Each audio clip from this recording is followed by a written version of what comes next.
Let's get started with this. In this video, what I'm going to do is demonstrate how to set up an account on privacy.com, and that's for getting one single-use credit cards. Now, I have not done this before. I have not pre-investigated how to do this. And that's because that's part of what a professional computer consultant does, is we're called upon to do things that we have not done before. And the job is to know how to figure out how to do it. And so I'm actually going to be creating my own privacy.com account in order to get single-use credit cards for my own use. So this is as real and authentic as it can get, which is the whole intent behind my channel, Live Windows Training. Now, giving credit where credit is due. Well, let's show you this first. On my second computer here, I've done a Google search for one-time use credit card, and it comes up with privacy.com in the advertised result. And also the first search result is privacy.com, and that's the website I want to use. The reason I want to use that, I'm going to come over here to another screen and show you that I learned of this through Security Now, which is a YouTube, well, they're on more than YouTube, but I generally watch them on YouTube. And it's Leo Laporte and Steve, oh, this is horribly embarrassing. I know his name.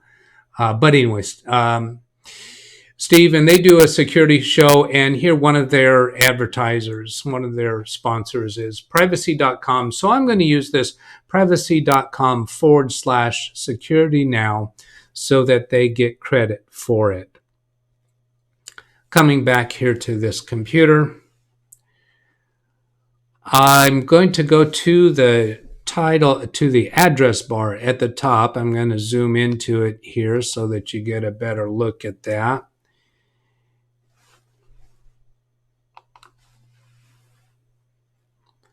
Clicking in the title bar, I'm going to type privacy.com/security now. And then go back and fix my typo and press enter.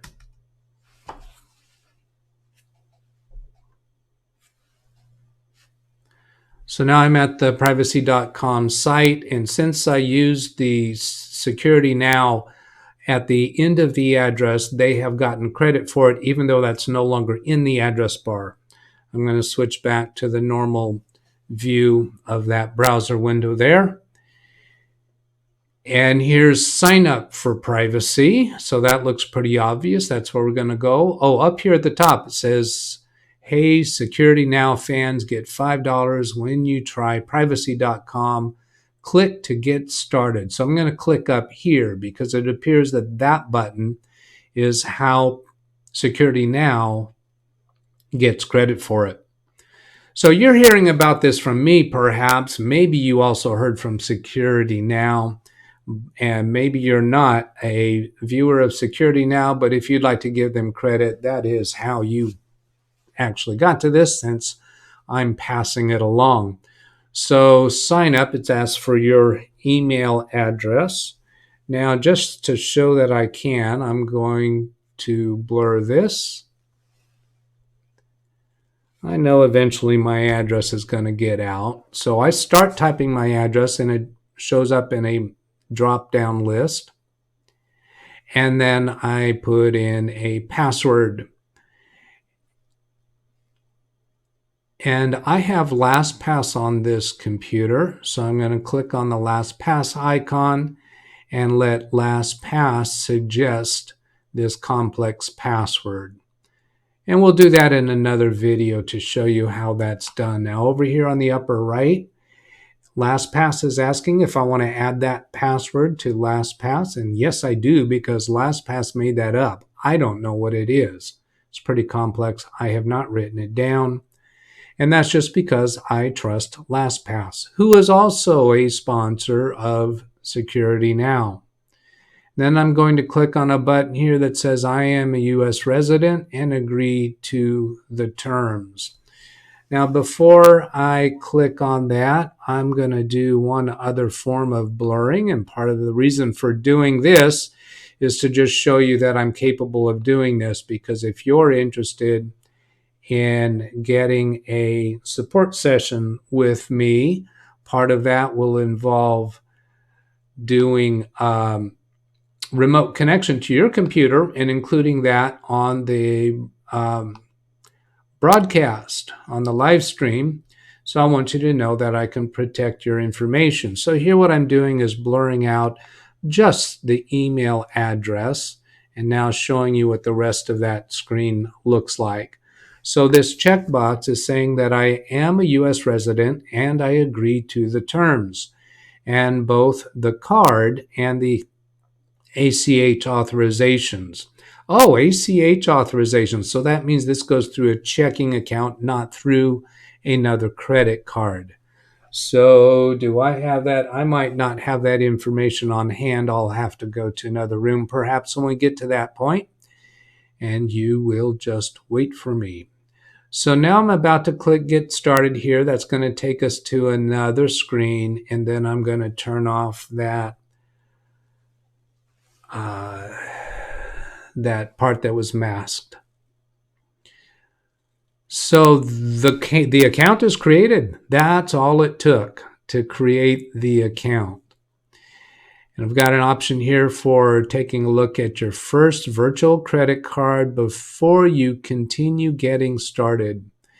I can put a daily spending amount, and here it shows that there's a $1,250 spend limit over a period of 7 days.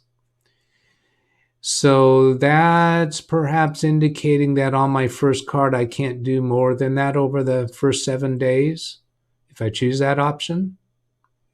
Not sure I'm understanding that right at this point. Remember, I've never looked at this before, so I'm learning this as you are learning it.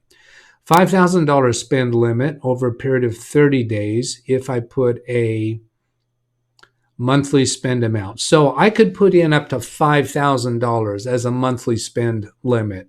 Over here, the daily spend is indicating that I could do $1,200 and put in a daily spend limit and perhaps not do over $1,250 for the 7 days, or is that $1,250 each day? Not quite sure there. Privacy credit. Privacy credit applies automatically to purchases made using privacy cards. Well, I'm not sure if that means that they're extending credit to me themselves. I didn't think they'd do that. Okay, so I'm not quite sure there.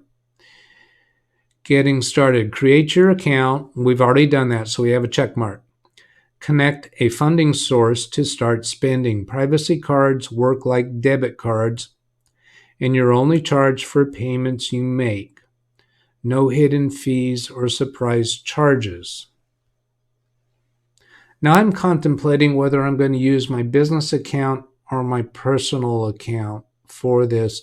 Most of the things I'm going to be charging are going to be business, but there will also be personal. So I might be doing both and choosing which to use with each card. Maybe that'll be it. So there's connect funding source. Looks like I can do that now or do this now.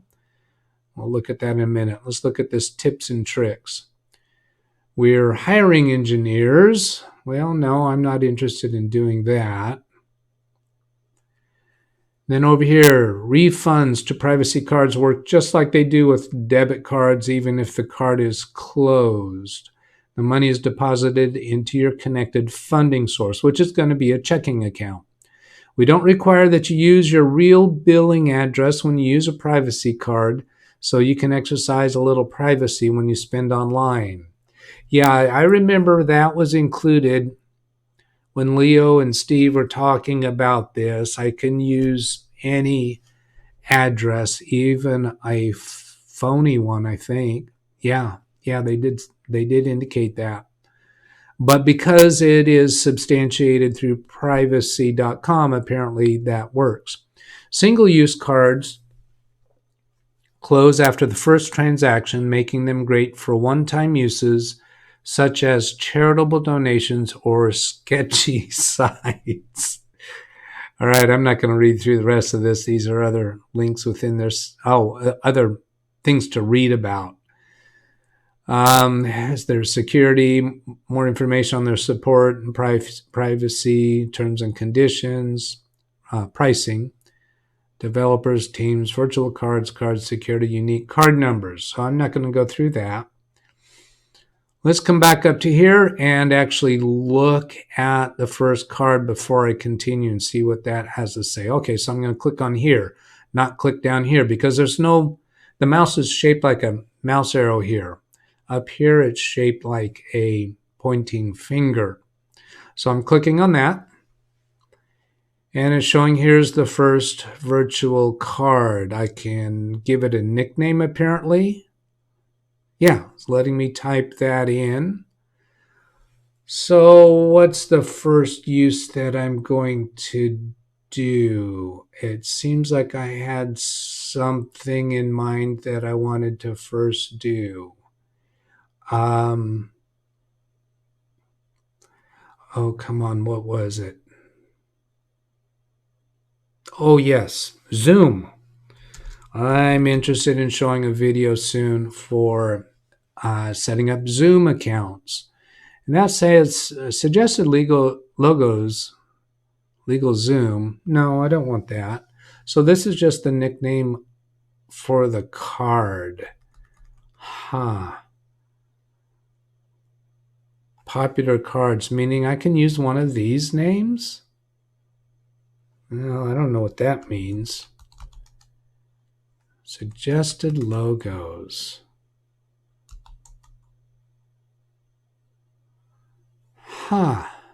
Interesting.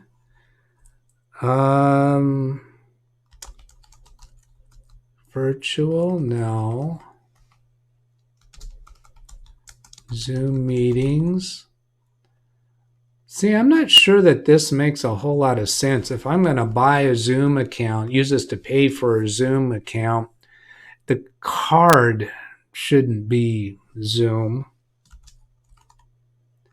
So I'm not sure what I want to do with that. I just press the escape key to get out of that, and I'm just not going to do that yet. Give it a nickname, add a spend limit if you want, activate this card. Maybe, I wonder if I can call it subscriptions.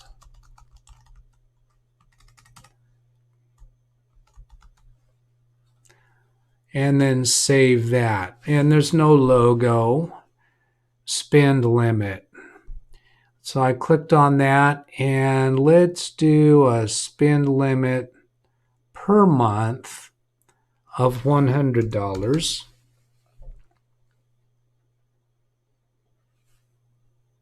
So there's adding that, and then connect a funding source. So this is where I'm going to add my information. Now let's blur that whole screen until I get an idea what's going on here. So when I click on that, let's see if I can get back here. Whoops. Go back to connect funding source. Oh, let's see. So there's the card called subscriptions. So when I click over here, I get to the point of doing a funding source, and I suspect if I click here, I'm going to get that same screen. No, it's a little different. Okay. Oh, clicking here, then there's this connect funding source. Now that gets to the same screen. So that gets the same either direction. If I click here, I go straight to this information for the funding source. If I click here and then click here on connect a funding source, I get to that same screen. Now I want to point out to you that if I click on this drop down, that my browser then offers me information to put into these areas. And it's doing that from what it has remembered about me. So I'm going to do that blur again. Then I'm going to click on that drop down arrow and select one of those that I want to use. There was a few, I keep clicking away. I shouldn't do that. Click back on funding source and then click on that arrow again. And then make a choice.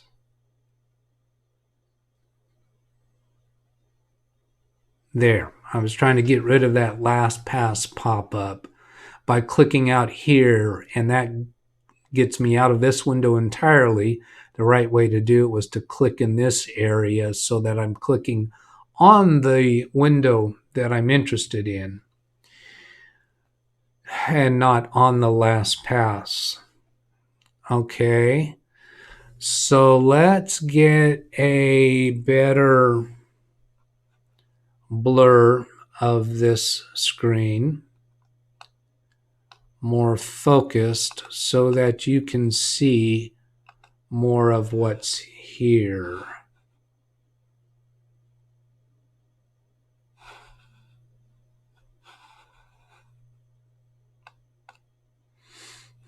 And I'm selecting the blur that I want to use for this so that it'll work a little bit better. So it's not quite so blocking quite so much stuff.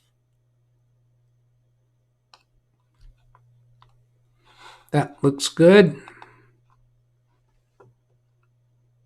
Now, so here, it's got this part up here that you saw before, and let's see, it's got my name, which I don't need to blur my name because I've already told you that.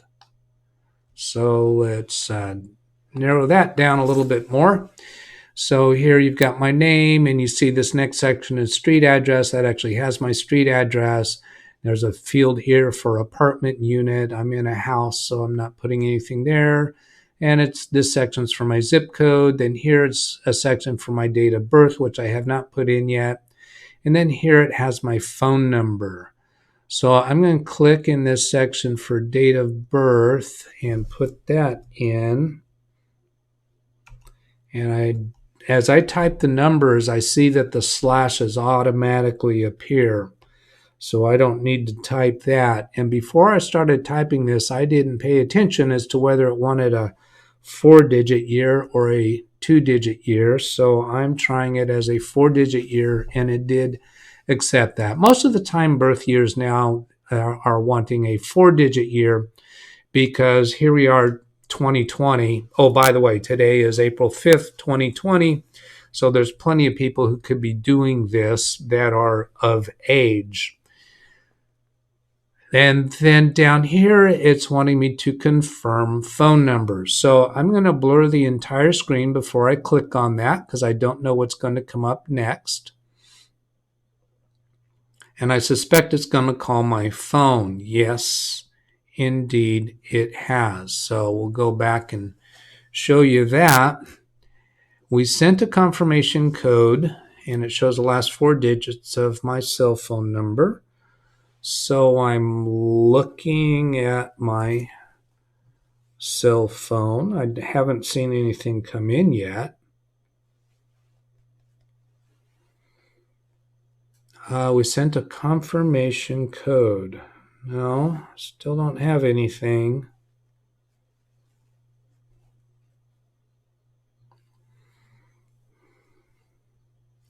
I have my phone on silent. That shouldn't have mattered, so I just took it off of silent. I'm going to click on this resend it button.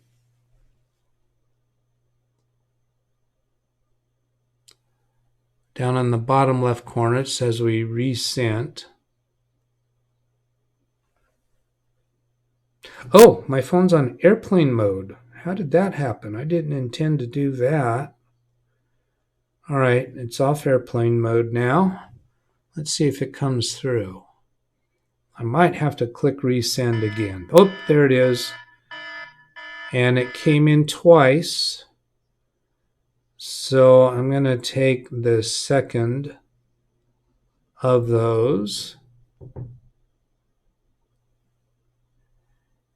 And, well, this is interesting and probably worth showing. Let's see how quickly I can get my phone displayed on screen. I've got a program here that lets me do that. I think it's this one. Let's turn off that screen while I try to get to this. Oops.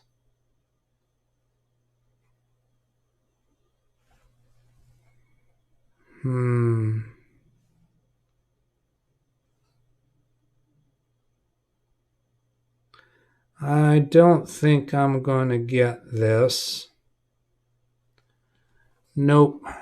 I need to do a little maintenance on that. So let's try with this camera. Yeah, that's not on autofocus because I didn't want it doing that, but it gives me those two codes. And I want to know which one is most recent, so I can kind of pull these to the left. If I kind of, there, drag this to the left, it shows me out here on the right-hand side the time for each of those, but they both show 11:30. I think the one on, since text messages fill up going down, I'm going to say that this one on the bottom is the right one. So let's go back to here and type in the bottom one, 71608. That code's completely useless to any bad actors that are watching this video, so I had no qualms about showing you that. So funding type is a debit card or a bank account. I'm going to choose bank account. I do have a debit card, but I never use it, so I'm not even sure what the PIN number is for it. I'll use the bank account. Debit card. Charges will automatically be debited from your connected card the same day. Now, if I click on this one, it should tell me about the bank. Charges will automatically debit from your bank account by ACH within 3 days. So, same day or 3 days. Now, it seems to me that sometimes debit cards, the bank charges something for them. I'm not very familiar with debit cards. I don't use them. So I'm going to use bank account and connect by bank login. So I'm going to actually change you to my camera, or how about this one? And I'm clicking on that connect by bank login to see what comes up next. All right, so let's show you this. That's safe. It wants me here to choose which bank. So it's showing me 8 banks here, but there's a search field up at the top. So I'm going to go into that and type Union Bank, which is my bank. And there I can see this one at the top looks like the right one. Now there's some other Union banks here, but I recognize this logo as the one that I most commonly see in connection with my bank. If I didn't recognize that, it could be one of these others might be appropriate. So that would indicate that if I were to make one of these selections and somehow it didn't work out, I would want to come back to this point and choose one of the other possible choices that seem to match my bank. So again, I'm going to change camera views and click on that one, Union Bank, and see what we get. I can show you this screen. So here's what came up. Privacy.com uses Plaid to link to your bank. So Plaid apparently is a service, and I'm guessing this is their logo, that allows websites such as privacy.com to access funds in a bank. That's comforting to know, because that would imply that Plaid is an extra level of security for this to happen, so that privacy.com itself doesn't have access to my bank account, but rather Plaid does. And since that is the focus of their business, they are likely audited or monitored for that. So this indicates secure transfer of your information is encrypted end to end.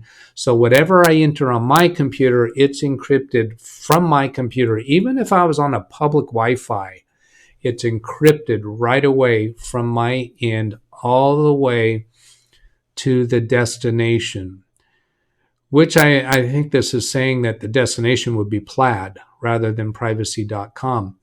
And then private, your credentials will never be made accessible to privacy.com. So whatever credentials I'm putting in here, this is telling me right here, that information doesn't go to privacy.com. It stops at Plaid.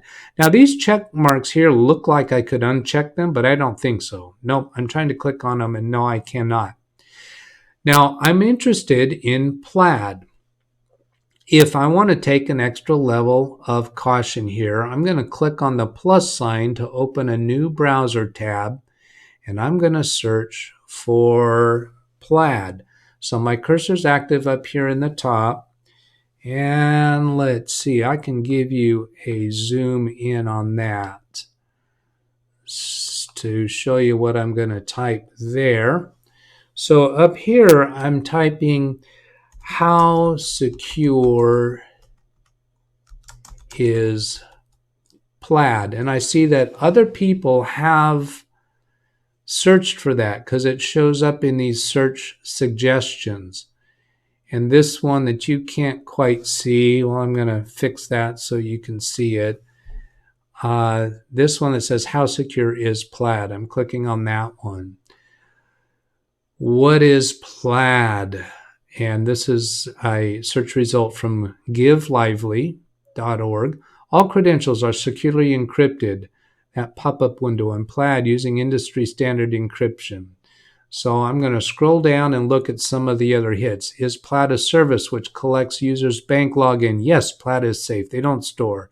Plaid also maintains SOC2 Type 2 report, whatever that is, operational effectiveness of our information security program, independent auditors, system used by most personal finance apps. So there's a lot of hits here. Oh, major flaw in security vulnerability in Plaid API. Well, now that's a red flag. A community for technical news. That looks like a Reddit response. Krebs on security. This story is about how crooks increasingly are abusing third-party financial aggregation services. So they're under some attack, it's apparent. Visa's Plaid deal pushes open banking third-party security to forefront. Now let's go consider this a little more closely. That was 2018. Here's 2020. Visa's Plaid deal pushes open banking third-party security to the forefront. There's a big acquisition.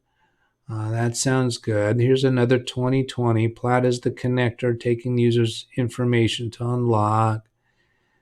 Plaid reviews pricing software feature with such and such. Okay, so there's some hits here in 2020 that are sounding more comforting than these ones in 2018.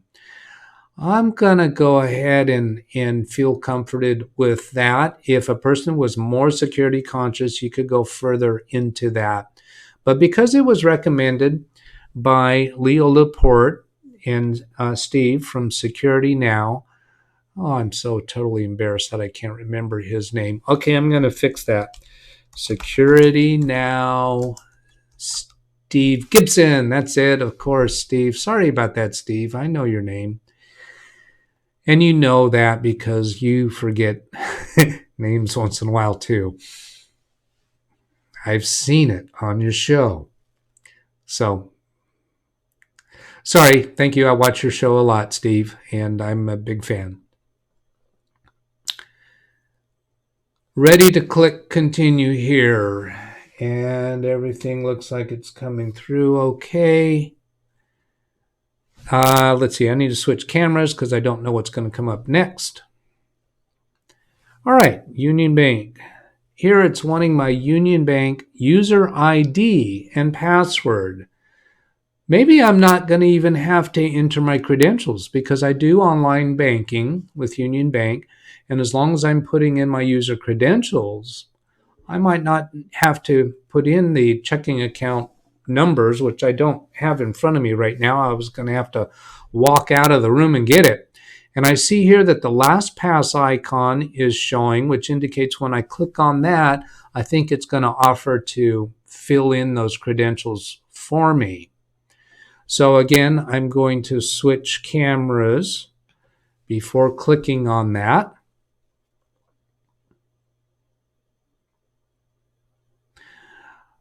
Okay, so I can show you this. What it is showing is it's offering me the credentials for privacy.com, which that's not what I want here. I want the credentials for Union Bank. But because this is asking a user ID and password while I'm on the privacy.com website, it's asking me or offering to fill in those credentials. That's not what I want here. So how am I going to get the credentials that I want for Union Bank? Well, the way I'm going to do that is use the LastPass icon up here on the toolbar in order to get those credentials. And yeah, there's nothing on this right here that I can click on to get to it. So I'm going to, again, change cameras and go click on that icon and see what I get. And if I can show you something there, I will. Yeah, this looks okay. So I'm going to show you this. And I'm intending to do another video showing you about how LastPass operates, because it's a great password management and way to manage secure information. I'm going to check, well, let's see. Since it's on my mind right now, I'm going to check over here on this computer and make sure my audio is coming through okay. Well, let's see. Yep, it's coming through okay. And then we'll come back here. So this gives me a place to search the LastPass vault. So I'm going to search for Union Bank and expect to get my credentials there. And I'm going to change cameras, obviously. So Union, and I can show you this. So I typed Union, and here's what showed up as I get these two. And here you can see that logo that I was recognizing. So I can choose one of these two. Well, this one includes my username for the account. So I'm actually showing you my username there.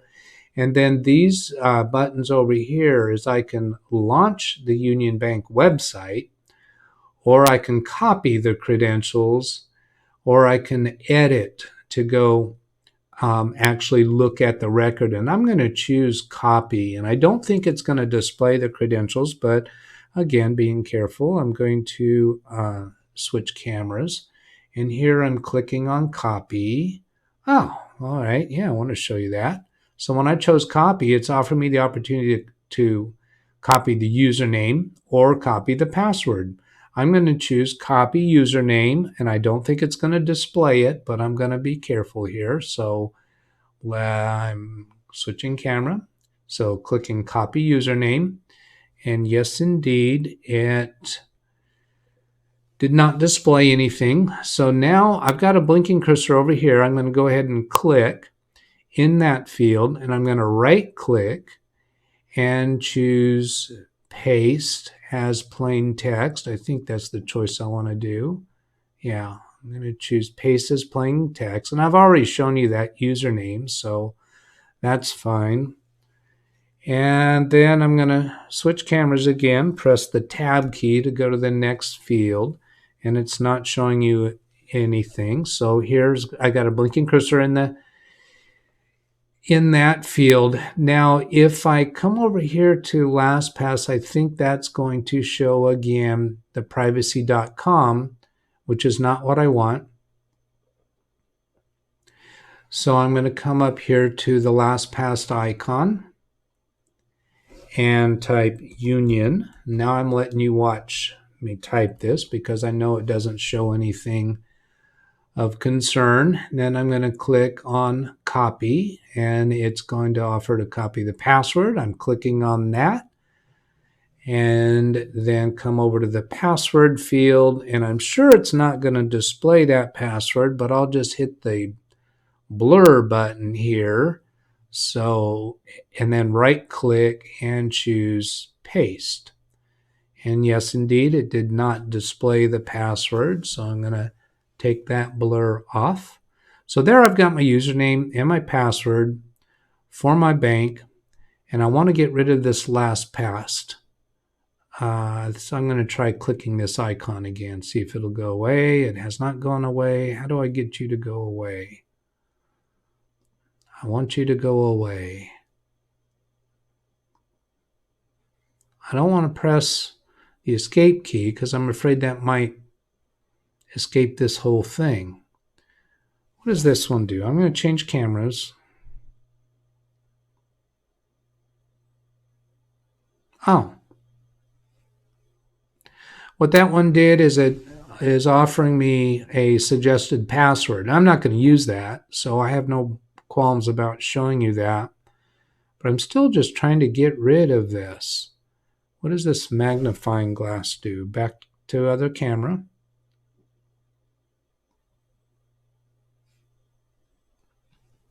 The magnifying glass gives me a filter. Well, that's interesting. I wonder if that will show up the Union Bank. No, it won't.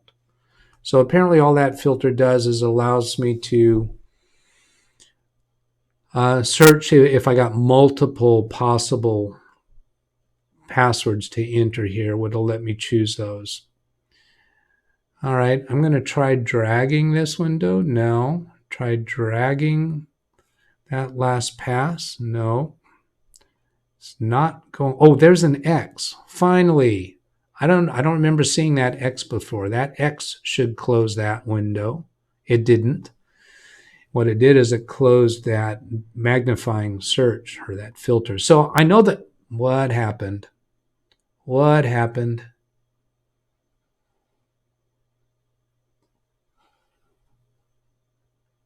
I think I clicked out here. But this is the next button I need to click on. So I'm just going to go ahead and click on it. I'm going to switch cameras.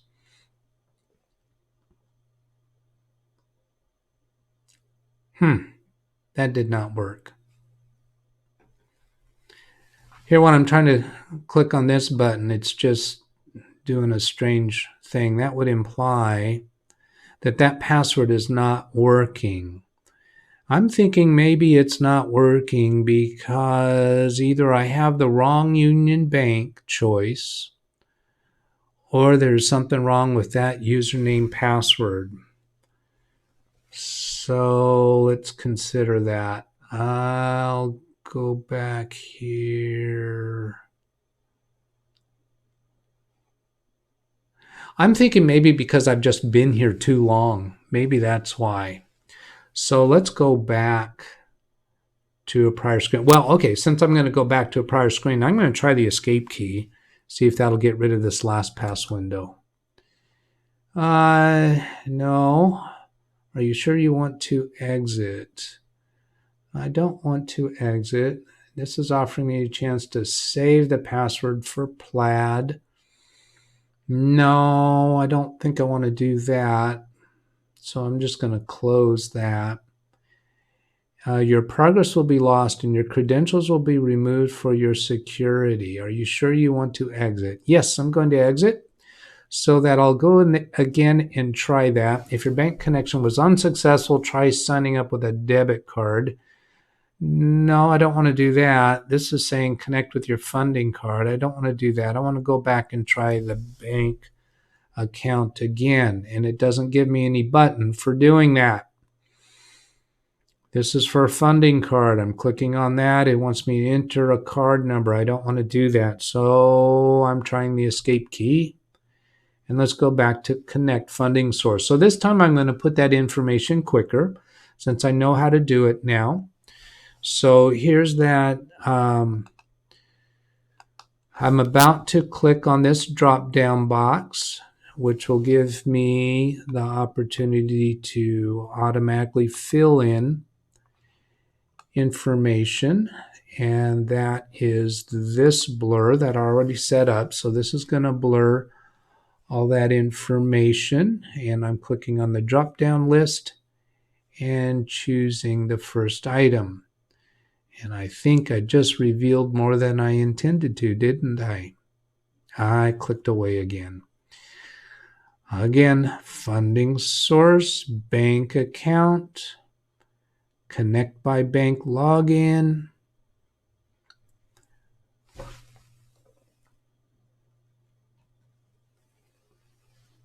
Taking away the blurring.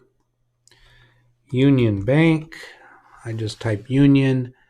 Click on the one that I want. Click the continue button here. And then here's where it wants the user ID for my Union Bank. I can go to LastPass and type Union. And could it be that one? I don't think so. I have reason to believe it's that one. So I'm copying the username. Click in this field, right click, paste, and then click in the password field, go back to LastPass, type Union, and then click on the copy button, select that I want to copy password, click in the password field, right click, choose paste, and then submit. I'm going to switch cameras since I don't know what happens there. And Chrome is offering to remember the password. I'm going to just close that. And it says sending credentials. So whatever comes up next, I don't think it's going to be a security concern, but maybe.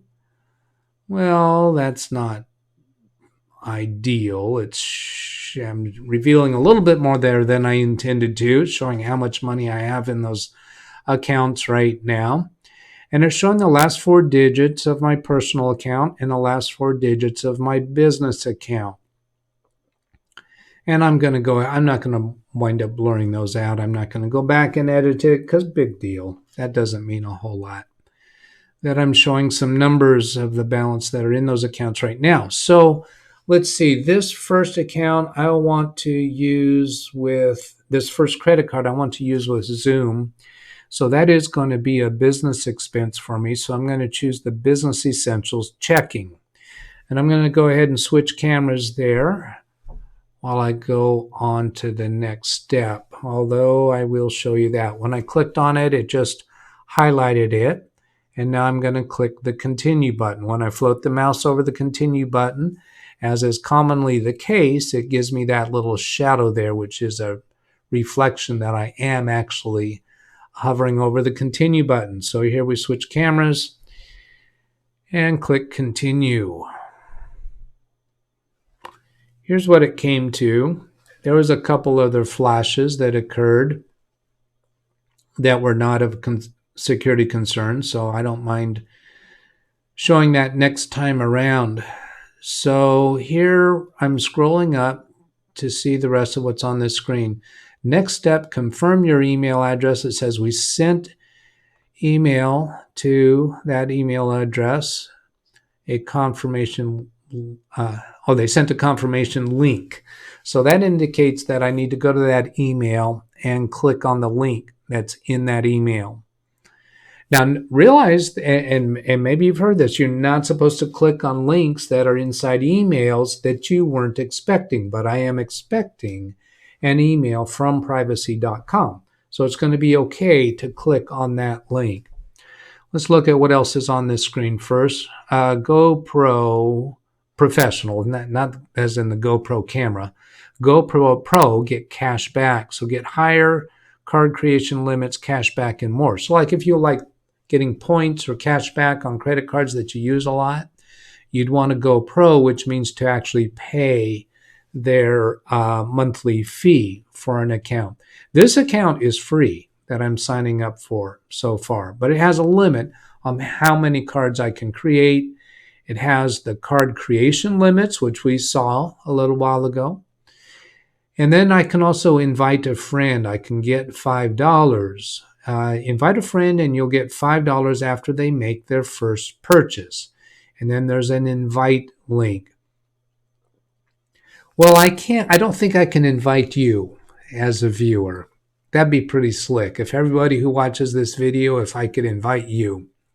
I don't think I can do that because this is going to be an invite link that I would have to email to you. And I don't have your email address.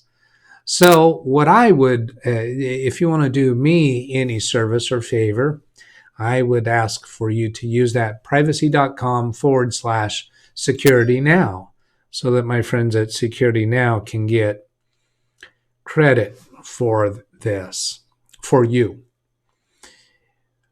So I'm not going to do either of those right now.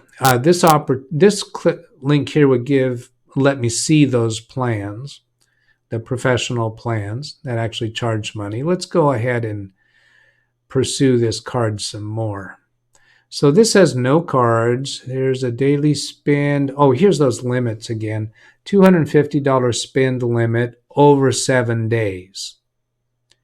So I think a daily spend would mean if I were to use the card today, I could spend $250, but I can't use that card again until 7 days pass. If I spend $10 today, then tomorrow I could spend $240. So that's the way I interpret this, is that for this daily spend limit, I would have a limit of $250 over 7 days. This monthly spend limit, I would have a limit of $1,000 over 30 days. And then privacy credit. Privacy credit applies automatically to purchases made using privacy cards. So I think what that means is if I use this this is going to cost me $5 to use this, is what I think it means.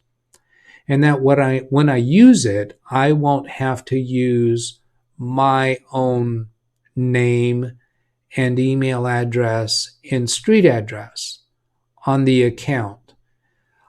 I'm not interested in that because I don't mind giving out my real information to the accounts that I'm going to use this card on because I want them to know who I am. Right? Like for Zoom, the teleconferencing software that's so popular these days. By these days, keep in mind this is April 5th of 2020, and most of you watching this video will know what I mean by these days. So I'm going to do the monthly spend limit choice here. I think I could do either the daily spend or the monthly spend would be fine. Now, I'm trying to click on that and it's not selecting. So apparently I don't have a card to choose that yet. So here's a new card button. And when I put my mouse over it, I can select it. When I click or float the mouse over activity, I can select that. And I can select cards. I think I'm on cards right now. It seems like those should be tabs, but I can't really see them as tabs. So I'm about to click on new card. I'm going to switch cameras because I don't know what that's going to bring up on screen. There's a click and that's okay. So going back to that screen, no nickname and no limit. Those aren't selected yet. So I'm going to create a card. So I think I'm going to click here and put in a nickname. And it's still odd to me what I'm supposed to do here. nickname. All right, so what I want to do is use this for Zoom teleconferencing. It seems strange to name assign a name to that card, because when I use that card for the Zoom subscription, I think it's going to look weird that I'm paying for it with a credit card called Zoom teleconferencing. I want this nickname for my own purposes, so I know that that's what this card is used for. I think that's what this is going to accomplish. I'm starting to trip over my tongue.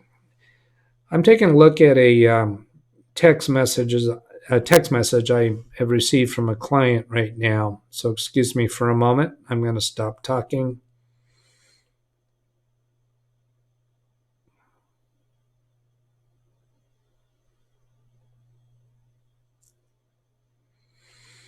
I'm going to give her a quick reply.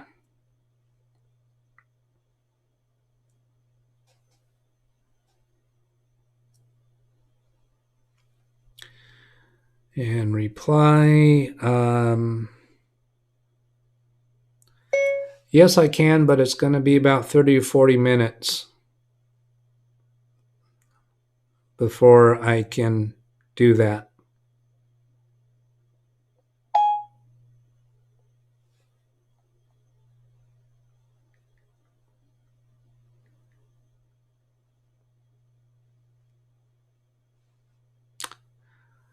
And sent. All right, so back to the task at hand. Click the save button. So that saved the name. So now I'm going to click in this spend limit. And there's offering a $100 spend limit per month. Well, I'm sure Zoom teleconferencing is going to be way less than that. I don't know how much it's going to be. Now, here's this single use down here. I'm going to click on that to show what it does. So that indicates I can use this credit card once. I want to be able to set this up for a recurring expense. And spend limit $100 is way too high. I'm sure Zoom's going to be much lower. I'm going to say $30, and I think it's going to be much lower than that. And as far as I know, I may be using a free Zoom account. I just don't know right now. I also suspect I can go back and change that later. Now, there is this slider thing, and I can just slide it up. And $250. We saw that before, that there's a $250 limit. But I thought that was like over 7 days or something. I don't remember right now. So let's bring it back down here and say $30. And I might wind up using this card for other subscriptions as well. I haven't seen yet about limiting this card to only that subscription. So since I might be doing more subscriptions than that, let's go. You know what would make sense? I should call it a subscription card. Then I could put all of my recurring subscriptions on this one card. Hey, I like that. How much are my monthly subscriptions? Well, they could be $250. All right, so I'm going to do that. Add limit.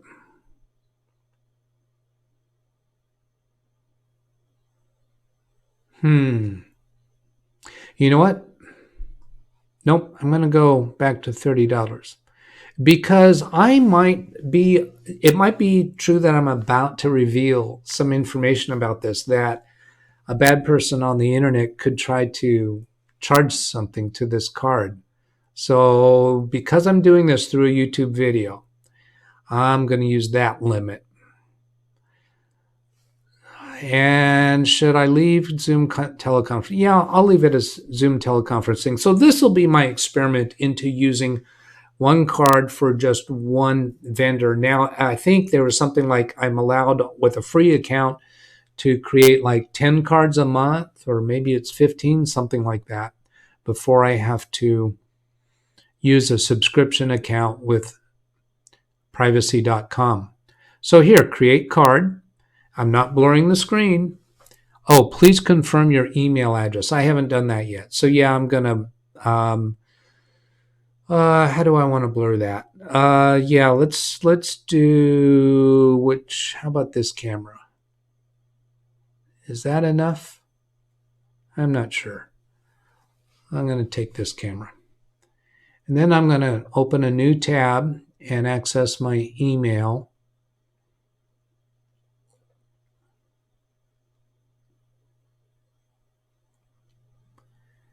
And here's that.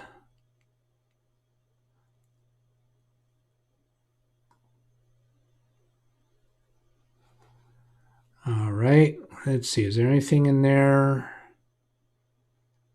that I can't show you? No, that all looks fine.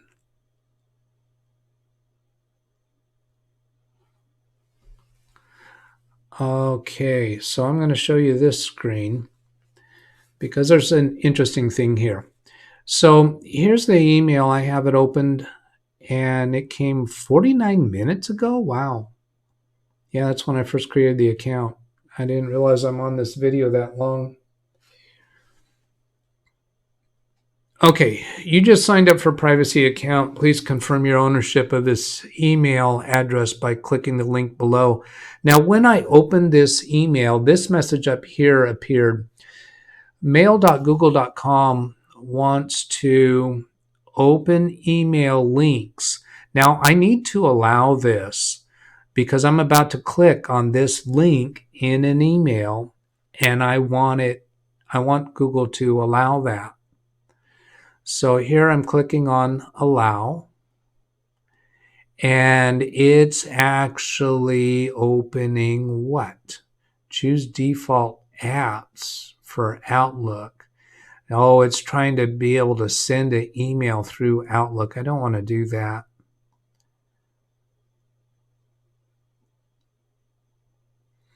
So I'm thinking maybe I did not need to allow that because that was trying to open Outlook and I don't want it. I don't have Outlook on this computer configured for my email account. So looking at the rest of this, not expecting this email. If you received this by mistake or weren't expecting it, please disregard this email. Well, I was expecting it. So here I click on confirm email address and I'm going to blur the screen or switch cameras actually.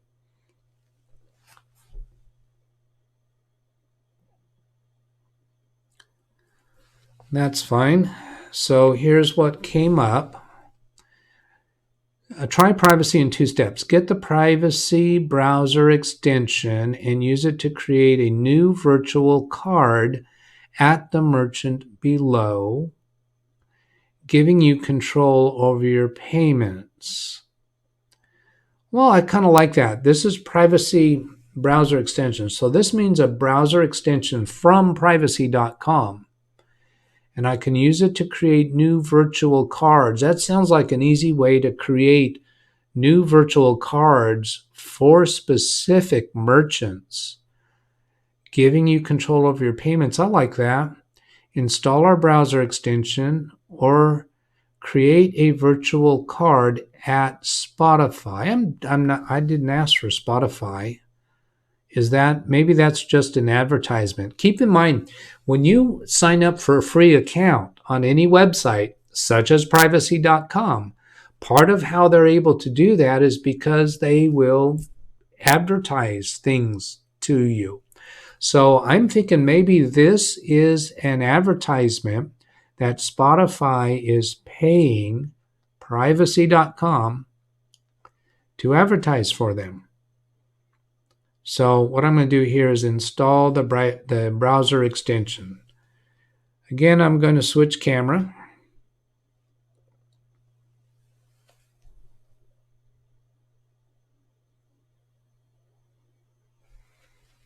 Here's what came up. Pay by privacy.com. There's a button to add it to Chrome, which I want to do, I believe. The safest and easiest way to pay online. Create cards at checkout. shows me here there's 5 different screens it's going to go to. Oh, as I float the mouse over these, I see each one of them. That's new. I've seen these arrows before to go to the other screens. So the safest and easy way, and then create cards at checkout. So it's telling me click the privacy button. That, I guess this is the privacy button. So after I add this to Chrome, I'm expecting there will be a privacy button up here in the toolbar for Chrome. Click the privacy button, create a new card, checkout. Privacy autofills your new card into the page. The next one, $65 million. That's how much our users have saved by blocking unwanted charges. The next one, play, pause, stop. Take control of your subscriptions. Pause and close privacy cards at any time. So there's a pause button on an actual card, and it's showing the merchant a Spotify, and there's apparently an account number, or maybe that's a credit card number up there, and it shows how that card is funded. So it's indicating you could pause a subscription just by clicking this pause button. That is wonderful.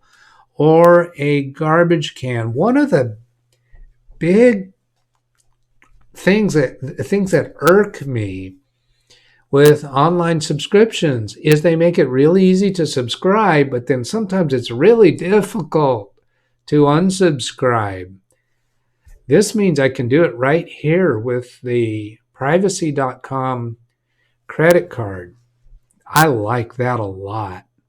I can edit it to make changes. Then here, get reordered, earn. My tongue is getting all twisted. I'm going to try pronouncing that again. Get rewarded, earn cash back and other rewards by shopping at your favorite brands. That sounds like it's a hint at more advertising from privacy.com, and that's fine. We get something of value here for free because we allow a little bit of some amount of advertising. Ooh, what is that? I didn't see that before. Let's go back to this first one. Card type, a merchant card or a burner card. So I'm guessing merchant card means it would be only usable for a particular merchant. If somebody tries using that card number for another merchant, that it will be declined. And it can be a burner card, which I assume that means a single-use card. So let's look at this overview. Compatible with your device, protect yourself from fraud and identity theft with disposable credit card numbers for use online. You don't use the same password everywhere, so why use the same payment card number everywhere you shop online? Privacy lets you buy online using virtual card numbers instead of your real ones. Make a new card number every time. Make a new card number for every purchase with one click. It's super fast and easy to use. Join over 400,000 users that have saved millions of dollars by blocking unwanted charges due to compromised cards, hidden fees, and forgotten subscriptions. Yeah, all right, forgotten subscriptions. Here's another great thing. I'm not sure how many subscriptions I have out there. So my intent is to move all of my subscriptions from my regular credit cards over to privacy.com cards. That way I can look at my privacy.com account and see all of the subscriptions that I'm paying each month or whatever time frame. Some of my subscriptions are annual. So trying to get a handle on that through my various credit cards, because I have some subscriptions are on one card, some are on another. I haven't stayed consistent. All right, here's my wrist. Slap my wrist for that, okay? Oh, I hope that wasn't too loud on this microphone. Continuing. Lifehacker says it's like creating a Gmail address. Well, that didn't work well. Try that again. Lifehacker says it's like creating a Gmail address like my name plus service@gmail.com, but for your card number. Forget about credit card fraud. Here I did a triple click on that. That was easier to highlight that paragraph rather than dragging through it. Triple click on a paragraph will highlight an entire paragraph. Double click will highlight an entire word. Forget about credit card fraud, data breaches, or having to update billing information at all the services you use when a card gets hacked. Foil fraudsters, keep your personal information safe, and take back control of your... All right, here's a read more button. Oh boy, I don't want to read all of this. You don't want me to read all of this. Take back control of your online spending. Privacy cards can be used most places. Major credit cards and debit cards are accepted. You know what? I think we are going to read through this. You can fast forward. You can drag the slider forward if you don't want to hear all this. But this is the benefits. There are 1, 2, 3, 4, 5 benefits they're listing here. The first one, complete control. Set max charge limits on each card and close any card with just a swipe. Private payments. Spend anonymously. Use a fake name when you pay. It's nobody's business what you buy. The third one, foil fraudsters. Cards are automatically locked to the first merchant they're used at, so you're safe even if the merchant gets breached. Oh, that's interesting. Cards are automatically locked to the first merchant they're used at. Was that for single-use cards or... Yeah, okay. Interesting. I thought that was going to be an option somewhere, but they're automatically locked to the first merchant. So I created that card, and part of my thinking was that I was going to use it for all of my subscriptions, all my monthly subscriptions, and maybe use a different one for all my annual subscriptions. I like that idea.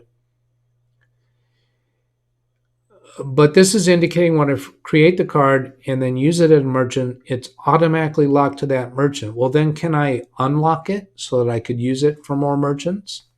I don't know yet. The fourth one is stop subscriptions. Set a max charge or make your card single use so you'll never forget to cancel one of those pesky 30-day free trials. That's cool. Maybe I could have... I'm not sure about that. I was going to say create a card that's for trial subscriptions. And it has a low limit so that maybe if I forget to cancel it before the first subscription hits, maybe I'd make the amount high enough that it will authorize that first payment, that first monthly payment, but none after that. I'm not going to be surprised if I find when I audit myself that I have some subscriptions that I had intended to cancel and have not. The fifth benefit, free. We make money from merchants, just like debit or credit cards. We won't ever sell your information or surprise you with any hidden fees. All right, so let's talk about that. We all know credit cards make money from merchants. The merchants actually have to pay part of the purchase price to the credit card company for the use of the card. When you pay $10 at a gas station, well, all right, when you pay $40 at a gas station, the gas station doesn't get all $40. I think they pay, I don't know what it is, 0.5% or 2.5%. I don't know what the number is. But they get like 0.5% less than the $40. So privacy.com gets that amount. when these credit cards are used. Remember that privacy.com is not getting my money from a credit card. And this explains why. They're getting the money directly from my checking account. So they get the full dollar amount. They get the $40 from my checking account. Then they pay the, I don't know, $39.25, whatever, to the gas station. So that's really the primary method that privacy.com makes their money. Then if you get the professional account, they're going to make money off of that also. And then when they do an advertisement like that Spotify that we saw, that's got to be an advertisement. I don't have a Spotify account. I don't have Spotify on this computer. There's no other explanation for how that displayed a Spotify offer to me. They do say here that they won't ever sell your information. Now, what that means is they're not going to sell my contact information to other parties. That doesn't mean they won't advertise to me. So I'll probably still see advertisements from them. Now, when I get the professional account, and I think I probably will, commonly, I would expect that the advertisements would stop or greatly reduce. And they're not going to surprise with hidden fees. Okay, enough of that. So you're not only getting a how-to during this video, but you're getting some why. Why do this? Now, here we go back up. We got here from this extensions up here at the top, and we haven't yet added it to Chrome. So after I click on Add to Chrome, I'm expecting it to appear up here. Now, I'm going to switch cameras because I don't know if this is going to show other extensions that I have, and if I'm not even sure if that would reveal anything that I care about. So let's go to this camera this time. So you're going to be able to see over here what comes up, but it's kind of blurred out because this camera is further away from that screen. So there I just clicked, and then it comes up here. I'm going to show you what that is. Add Pay by Privacy.com. It can read and change all your data on the websites you visit. Now, sometimes people get frightened by that kind of a thing when it more commonly happens with apps on phones where it asks for permissions for this app to do this and that and this and that and allow this. And it sounds kind of scary because it looks like you're allowing the app to do some really big deal things. Like it might say, allow this app to delete emails from your phone. And you're thinking, no, I don't want to do that. Well, that's not what they do. In order for the app to be able to do what it needs to do, typically they have to select or request a whole set of authorizations. And they don't actually do things like deleting emails that you wouldn't want them to delete or whatever rights that they seem to be asking for. So this thing that they're saying it wants to read and change all your data on the websites you visit, really what they're after there is they want to be able to enter the credit card number into credit card number fields. That's all they're asking for. But Google Chrome doesn't give them that little tiny authorization to ask for. So they have to ask for to be allowed to read and change all data on the website you visit. They're not going to do dastardly things. They're not in the business of doing dastardly things. If they do that, they are going to fail as a business. So there is an amount of trust here, and your trust to allow them to do this is based upon their reputation, their business model, the benefit they're trying to provide to you. They don't develop a business like this to try to cheat you. That would be like cutting their arm off. They're in business to provide these credit cards. And to do that, they need this authorization. So here I'm clicking Add Extension, and I'm not going to switch cameras. I really don't think it's going to display that. Okay, watching up here. Do we see? Oh, here it says checking. Oh, there it is. It just showed up. Paybyprivacy.com has been added to Chrome, and this is what the icon looks like. It's this guy up here. Use this extension by clicking this icon. Manage your extensions by clicking extensions in the Tools menu. And it looks like here, well, here it has shown, it's showing related. This looks like other extensions I could add to Chrome that are related to privacy.com. I don't think those are actually my extensions. So I'm going to click on this X to close that window. There's a Remove from Chrome button. I'm not interested in that. What do we do next? I think we're done, but this is kind of a strange place for it to leave me at. So I'm going to close this tab. That should take us back to this tab. Try privacy in 2 steps. We've already done that. So this tab is just still there. When I close that, it should take us back to this tab, which is that email. I'm going to close that tab, and that takes us back to this one about how secure is cloud. We appear to be done. I'm going to go into this privacy extension icon and see what we get. I'm going to change cameras. I don't really think I need to, but I'm going to. All right, so here's what this is showing. New to privacy. Yes, I'm new to privacy. Don't have a privacy account? Yes, I have a privacy account. Signing up only takes 2 minutes. It's completely free. We never hit you with any surprise fees or charges. You only pay for what you purchase. So apparently here I've added the extension, but it's not associated with my account yet.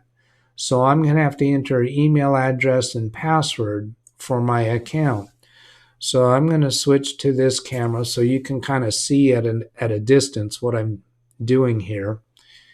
I'm clicking in that email field. LastPass has not. There's my tongue twisted again. I pronounced LastPass with a T on the end of it. I don't know if you noticed that. So I need to grab the email address and password for this. And I know the email address is my email address, and you've seen that already. So I'm going to press the letter D. It did not show up. It's not showing up. I'm just going to go ahead and type it all. Now, since you're seeing this email address, I want to point out the email address that I'm advertising or promoting for Live Windows Training is not this email address. If you want to contact me related to Live Windows Training, you should be using DougBetts at LiveWindowsTraining.com. The reason for that is because I'm monitoring that address for interactions for this YouTube channel and the website. I don't look at Doug at DougBetts.com as much. If you send an email there, it's more likely that it's going to get deleted along with a whole bunch of other emails that I don't recognize. When I'm looking at the DougBetts at LiveWindowsTraining.com email account, I'm looking at those much more closely. So you're going to get better response from me, more reliable response if you use DougBetts at LiveWindowsTraining.com. You are going to see me using this Doug at DougBetts.com email address because this YouTube channel is going to be I'm going to be far more open about myself and my personal dealings with the internet than what many YouTubers are. And it's a part of what I think is useful to viewers. So you should use the methods that I'm intending for you to use. That's going to be the best way for you to get hold of me. So going back to this, I'll press the tab key to then get to the next field. I could reach over to the mouse and click in that field, but it's pretty obvious from the layout of the screen that the tab key would take me to the next one. So now I want to grab the password for privacy.com. So I'm going to click on my LastPass icon. If you're not set up with LastPass yet, then you probably wrote down your password somewhere. And Google Chrome isn't even going to offer it here because this is not a website asking for the password. This is a Google Chrome extension asking for the password. So clicking on LastPass, ooh, that extension went away. All right, well, I'm going to go do search for privacy. There it is. Then I'll go to this copy button and then copy the password. Then I'll go back to privacy. I have to retype in my email address. And then tab key to get to the password field, I'm going to do Control V, which is the paste command in Windows. I can't tell for sure if it typed in the right password. If I want to check that, if I want to test whether it did the right password, I could come down here to the search field, click there, and do Control V, and I'm going to be able to see what that password is. Now remember, that password was a really crazy cryptic password created by LastPass, and I don't have that written down. And if I do that, if I click down here in this field, then this extension window is going to disappear, and I'm going to have to do that again. So I'm going to click Login. I'm not clicking Sign Up because I've already signed up for the account. So I'm going to click Login. So since there is a Sign Up button here, that implies it's possible for a person to add this privacy.com extension on Google before they even create an account. I would not have wanted to do that because I wanted to go to their website and be able to type in the address of privacy.com/security now so that my friends at Security Now get credit for this. So here I'm clicking on the login button. Time to create your first card. Here we go. I thought I already created a first card. It's curious. I thought I already created a first card. All right, so I'm going to click on that, create a new card. Here we've seen this before, nickname no limit. So I'm going to try using that same name. I'm pretty sure that I called that Zoom teleconferencing. Now keep in mind I'm intending to be creating a Zoom teleconferencing tutorial for creating an account and setting it up and hosting sessions and how to connect to a session, since that's such a popular thing these days. Clicking Save. So if it already exists, this should tell me it already exists. No, it hasn't. Spending limit.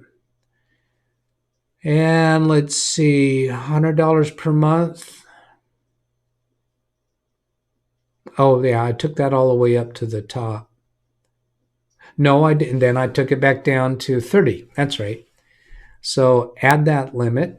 So there's Zoom teleconferencing, the $30 per month limit, and create the card. And it shows that this is coming out of my business account because that is for business work.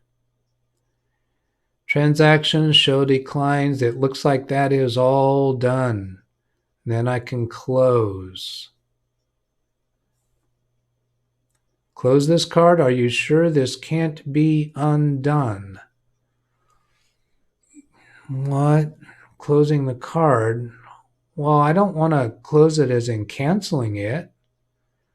Let's click no. So we're back to here. There's pause, close, customize. I don't actually want to use it at the moment. Well, here's a button. I don't remember seeing this, share. That is interesting because you can share a privacy.com credit card with somebody else. So, for instance, I could share this to my daughter so that she could use it. It's got a spending limit.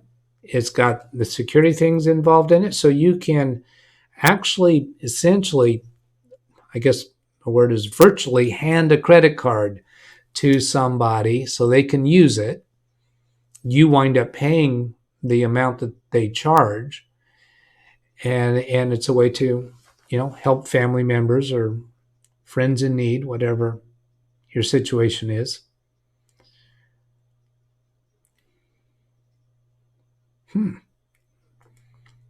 I just got another idea on that. There are some YouTubers that I support by doing PayPal donations, and they also accept Amazon gift cards. So it occurs to me, I don't think I'm going to do this, but I could actually share one of these credit cards to them. They can spend on that. And if they don't spend on it, then it's not costing me. And there's a monthly limit. So if they don't use it every month,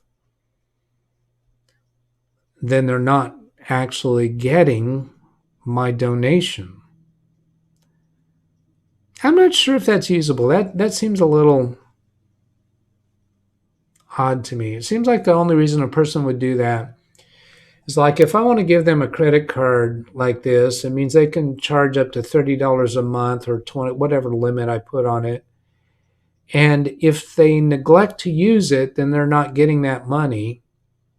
If they do use it, that means they are thinking about me every time they use it. As compared to if I send a PayPal donation, they get an email saying I sent it, but when they actually spend that money from their PayPal account, they don't remember me at that time. Well, they might. But if they're having to use that card each time, it means they're remembering me. I don't like that off the top of my head. It seems a little too, self-involved, I guess I want to say. If you're going to support somebody, just support them.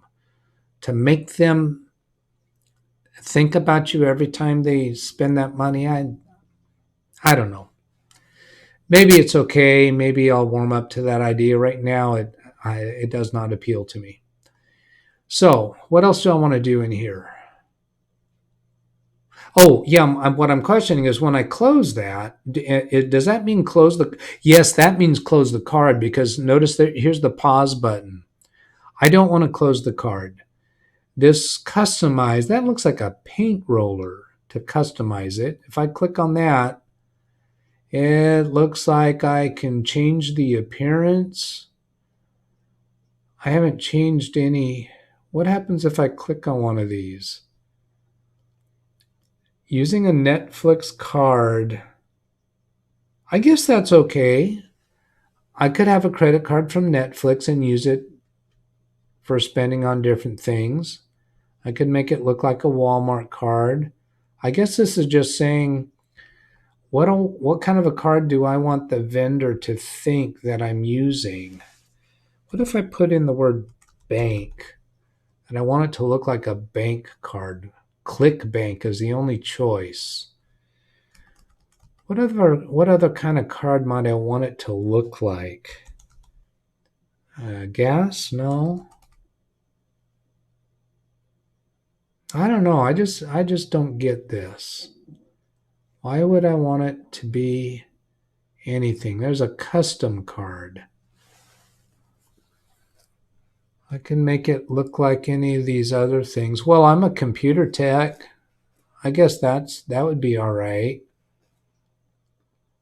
Yeah, I haven't been to a gym in a long, long time. I'm not going to choose that.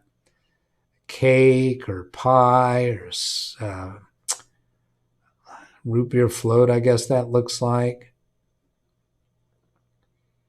All right, I'll use the computer screen. I guess these are just solid. Oh, I can use different colors. All right, I'll use blue in the computer screen and save that. Zoom teleconferencing, card that looks like a computer. I guess that makes sense. So I don't really see any way to save these changes. I think they're already saved. So let's see, back.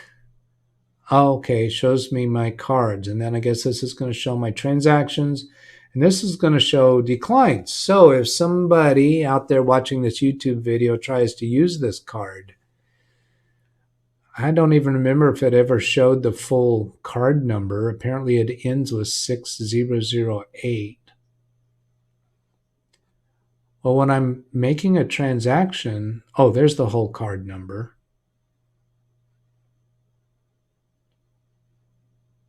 Yeah. So I think right now at the moment, if somebody were watching this live, which they're not, I'm the only one. I'm here. This shows there's one watching. Well, that's that computer is watching. I don't have, well, this shows I have one subscriber, and I think I know who that is. And he's not watching. So nobody's watching right now. And that's kind of one of the neat things about being a new YouTube channel is you can experiment and test how to do videos, in this case live streaming, and nobody's watching. So if I really make some major mistake, I can go back and edit it or delete the video. But I'm feeling pretty good about this video, so I don't think I'm going to do anything to it except for editing out the beginning, the very beginning, before I actually started talking, because I started the live stream and I was waiting to make sure that it's working. So with that point in mind, I'm going to unmute this other computer and see if the audio is still coming through. And I was waiting to make sure that it's working. So with that point in mind, I'm going to unmute this other computer. Yep, so obviously it's working. All right, coming back over here, I'm about to reach the end of this video. How do I get out of that? If I click over here in the blank area, yep, that gets rid of it. So I think that's pretty good. So that'll wrap it up for now. Thanks for watching. Have a great day. Bye.